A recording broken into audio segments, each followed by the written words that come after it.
नमस्कार दोस्तों, मेरा नाम है विवेक विस्तार और आप सभी का स्वागत है हमारी एक नई पेशकश शख्सियत में। शख्सियत एक ऐसा शब्द है जो किसी किरदार के मुकम्मल होने के अर्थ को बयां करता है। एक महान व्यक्तित्व कई लोगों के लिए महान मार्गदर्शन का कार्य करता है। आज जिस शख्सियत से हम आपको रूबरू कराने जा रहे हैं उनसे आप पहले से ही परिचित होंगे, लेकिन अगर इस बार कुछ नया होगा तो वो होगा अंदाज़े बयां। आज हम एक ऐसे शख्स की कहानी आप सभी के सामने रखेंगे जो अपने आप में एक महाकाव्य है, जिनकी कीर्ति वास्तव में दिव्य है और उनका नाम है श्री डॉक्टर विकास दिव्य कीर्ति।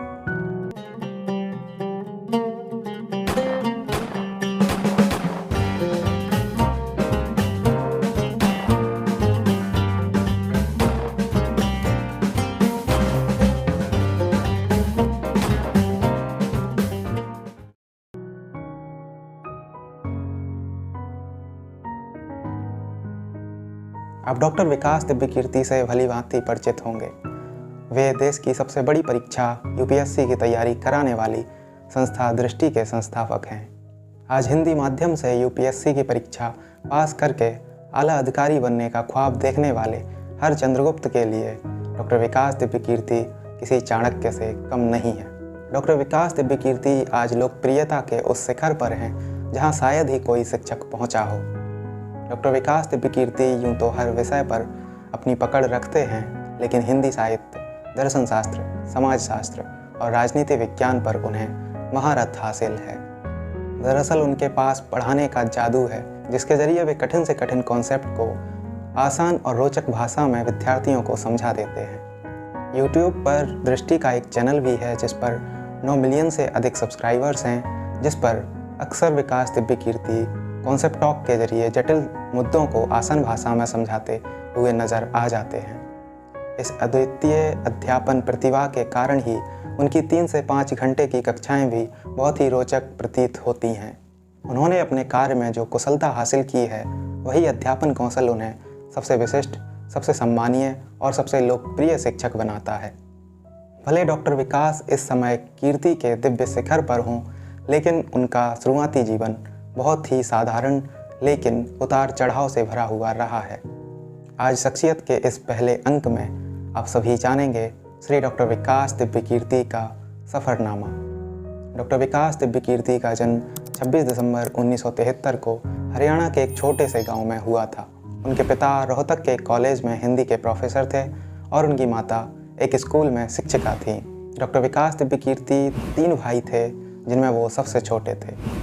डॉक्टर विकास दिव्य कीर्ति की प्रारंभिक शिक्षा सरस्वती विद्या मंदिर से हुई। यह वही स्कूल था जहां उनकी मां शिक्षिका के रूप में कार्यरत थीं। इसके बाद उन्होंने अपनी उच्च शिक्षा के लिए दिल्ली का रुख किया और दिल्ली विश्वविद्यालय के डॉक्टर जाकिर हुसैन कॉलेज से हिस्ट्री ऑनर्स में अपनी ग्रेजुएशन कंप्लीट की। वे कॉलेज और यूनिवर्सिटी लेवल की डिबेट्स में काफ़ी सक्रिय रहते थे, उनमें भाग भी लेते थे और अपनी शानदार वक्तव्य शैली के कारण अधिकांशतः जीतते भी थे और उससे जो पुरस्कार राशि प्राप्त होती थी उससे वे अपना खर्च भी चलाते थे। उनका परिवार चाहता था कि वे एक बड़े राजनेता बने और वे दिल्ली विश्वविद्यालय के छात्र संगठन का चुनाव लड़ने का मन भी बना चुके थे, लेकिन उनकी नियति ने उन्हें किसी और बड़े कार्य के लिए नियत करके भेजा था। वे कुछ कारणों से राजनेता तो नहीं बन पाए, लेकिन आज असंख्य विद्यार्थियों के दिलों पर राज करने वाले अध्येता जरूर बन गए हैं। इसी बीच उनके परिवार पर कुछ ऐसा आर्थिक संकट आता है कि उन्हें अपना खर्च चलाने के लिए सेल्समैन का कार्य भी करना पड़ता है। वे दिल्ली में जगह जगह दुकानों पर जाकर कैलकुलेटर बेचा करते थे। उसके बाद कुछ समय तक उन्होंने प्रिंटिंग प्रेस का भी काम किया है, लेकिन उन्होंने इन सभी परिस्थितियों को चुनौती की तरह लिया और उनका सामना किया, कभी हिम्मत नहीं हारी। उनके बारे में ये कहना कोई अतिशयोक्ति नहीं होगी कि ये फूल मुझे कोई विरासत में मिले हैं, तुमने मेरा कांटों भरा बिस्तर नहीं देखा। कहते हैं कि अभाव से ही प्रभाव का जन्म होता है और इन्हीं सब समस्याओं से जूझते हुए उन्होंने दिल्ली विश्वविद्यालय से एमए हिंदी साहित्य में किया और उसमें वे सेकंड टॉपर भी रहे। उसके बाद वे नेट जेआरएफ भी क्वालिफाई कर लेते हैं, जिससे उन्हें हर माह 2500 रुपये फेलोशिप मिलने लगी, जिससे उनका वित्तीय संकट कुछ कम हुआ।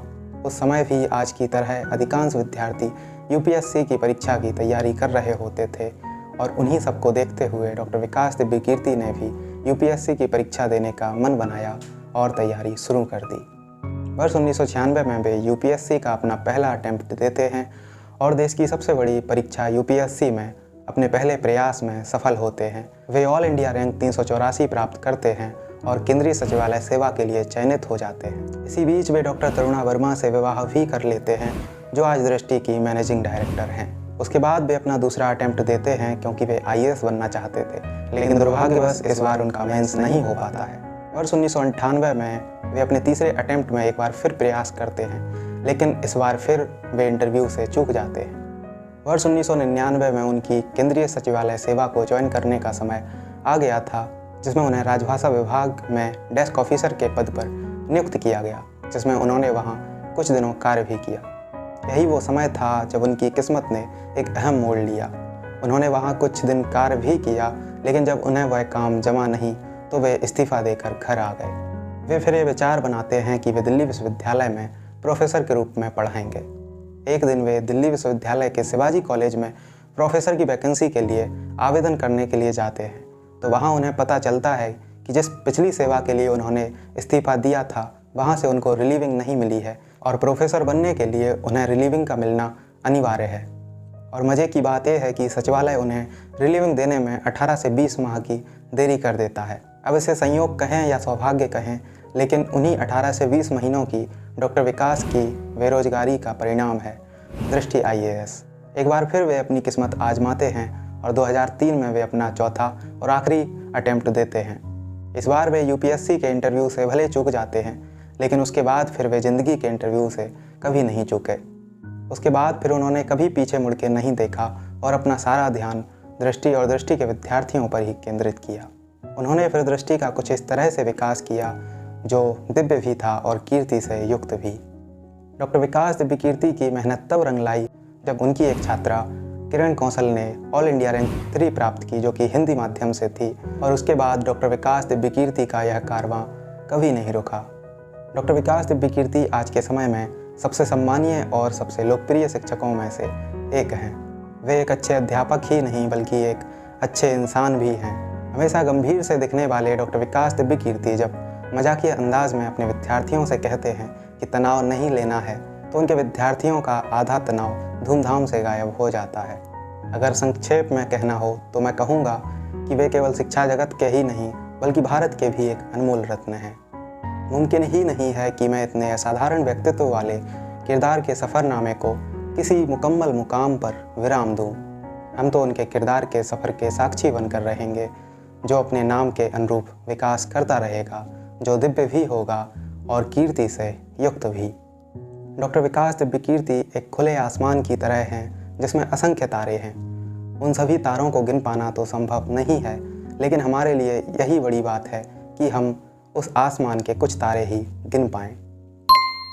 आप सभी को हमारा ये प्रयास कैसा लगा कमेंट के माध्यम से ज़रूर बताइएगा। अगर अच्छा लगा है तो लाइक कीजिएगा और चैनल को भी ज़रूर सब्सक्राइब कीजिएगा, क्योंकि हमें आपके सहयोग और समर्थन की बहुत आवश्यकता है। अगर आपको हमारा अंदाज़े बयां पसंद आया है और अगर आप किसी और शख्सियत के बारे में ऐसे ही वीडियोस और देखना चाहते हैं तो कमेंट के माध्यम से आप अपने सुझाव दे सकते हैं। अगर आप यूपीएससी की तैयारी करते हैं या नहीं भी करते हैं लेकिन एक जागरूक इंसान हैं, तो मैं आपको रिकमेंड करूंगा कि आप अपराजिता कहानी ज़रूर पढ़ें, जो कि मैंने ही लिखी थी, और इस वीडियो के अंत में क्लिक करके आप उसे सुन सकते हैं। तो हम मिलते हैं शख्सियत के किसी और अंक में किसी और शख्सियत के साथ। तब तक के लिए जय हिंद, वंदे मातरम।